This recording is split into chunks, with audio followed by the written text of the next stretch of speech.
Hi hello ನಮಸ್ತೆ welcome back to Shamagowda YouTube channel. ಇವತ್ತು Saturday ಆಗಿದ್ದರಿಂದ ನಾನು ತಲೆ ಸ್ನಾನ ಮಾಡಬೇಕಿತ್ತು. ರಾತ್ರಿನೇ ಆಯಿಲ್ ಅಪ್ಲೈ ಮಾಡಿಕೊಂಡು ಮಲ್ಕೊಂಡಿದ್ದೆ.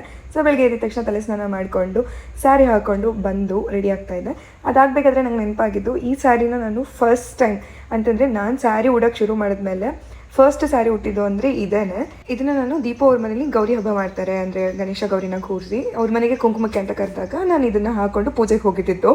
ಸೊ ನಂಗೆ ಇನ್ನೂ ತುಂಬ ಚೆನ್ನಾಗಿ ನೆನಪಿದೆ. ಅದು ಹಸಿರು ಬಳೆ ಹಾಕ್ಕೊಂಡು ಫುಲ್ ಹೇರ್ ಇಷ್ಟು ಉದ್ದ ಇತ್ತು, ಫುಲ್ ಜಡೆ ಹಾಕ್ಕೊಂಡು ಹೋಗಿದ್ದು.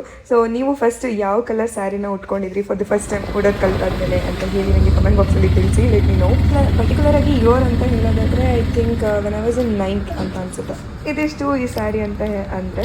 ಆ್ಯಂಡ್ ಹೇಳೋ ಹಾಗೆ ಎವ್ರಿ ಸೀರೆ will be having it is story ಅನ್ನಂಗೆ ನನಗೆ ಈಚ್ ಆ್ಯಂಡ್ ಎವ್ರಿ ಸ್ಯಾರಿ ಜೊತೆನೂ ಒಂದು ಸ್ಟೋರಿ ಇದೆ ಅಂತಲೇ ಹೇಳ್ಬೋದು. So like me share with you ಯಾವುದೆಲ್ಲ ನೆನಪಾಗುತ್ತೆ ಅಂತ ಅಂದ್ಬಿಟ್ಟು. ಸ್ಯಾಟರ್ಡೆ ಅಂದರೆ ಹಾಫ್ ಡೇ, ಬಟ್ ಇವತ್ತು ಹಾಫ್ ಡೇ ಮಾಡಲಿಲ್ಲ. ಲೈಕ್ ಅರೌಂಡ್ 3:30ವರೆಗೂ ಅಲ್ಲೇ ಕೊಲೀಗ್ಸ್ ಎಲ್ಲ ಕರೆಕ್ಷನ್ ಮಾಡ್ತಿದ್ರಿಂದ ಅಲ್ಲೇ ಕುತ್ಕೊಂಡು ಕರೆಕ್ಷನ್ ಮುಗಿಸ್ಕೊಂಡು ಆಮೇಲೆ ಮನೆಗೆ ಬಂದಿದ್ದು ಸ್ವಲ್ಪ ಟೈಮ್ ಆಗಿತ್ತು. ಸ್ವಲ್ಪ ಹೊತ್ತು ಮಲ್ಕಿದ್ದು ಎದ್ಬಿಟ್ಟು ಕಾಫಿ ಮಾಡಿಕೊಂಡು ಕಾಫಿ ಜೊತೆಗೆ ಏನಾದರೂ ತಿನ್ನಬೇಕಲ್ಲ ಅಂತ ಅಂದ್ಬಿಟ್ಟು ಫ್ರೆಂಚ್ ಫ್ರೈಸ್ ಮಾಡಿಕೊಂಡು ತಿನ್ಕೊಂಡು ಆಮೇಲೆ ಮತ್ತೆ ಇನ್ನೊಂದ್ಸತಿ ಮುಖ ತೊಳ್ಕೊಂಡು ಆಮೇಲೆ ದೇವ್ರ ದೀಪ ಹಚ್ಬಿಟ್ಟು ಏನು ಮಾಡ್ಕೊಳ್ಳೋಕೆ ಇಂಟ್ರೆಸ್ಟ್ ಇರಲಿಲ್ಲ. ಬೆಳಗ್ಗೆಯಿಂದನೂ ನಾನೇನು ಮಾಡಿಲ್ಲ. ಬೆಳಗ್ಗೆಯಿಂದ ಒಂದು 2 ಸ್ಪೂನ್ ಪುಳಿಯೋಗರೆ ತಿಂದಿದ್ದೆ ಅನ್ನೋದೊಂದು ಬಿಟ್ಟರೆ ಏನೂ ತಿಂದಿರಲಿಲ್ಲ. ಸೊ ಹಾಗಾಗಿ ಆಚೆಯಿಂದನೇ ಪಡ್ಡು ತೊಗೊಂಡು ಬಂದು ತಿಂದಿದ್ದಾಯಿತು. ತಿನ್ಕೊಂಡು ಮಲ್ಕೊಂಡೆ.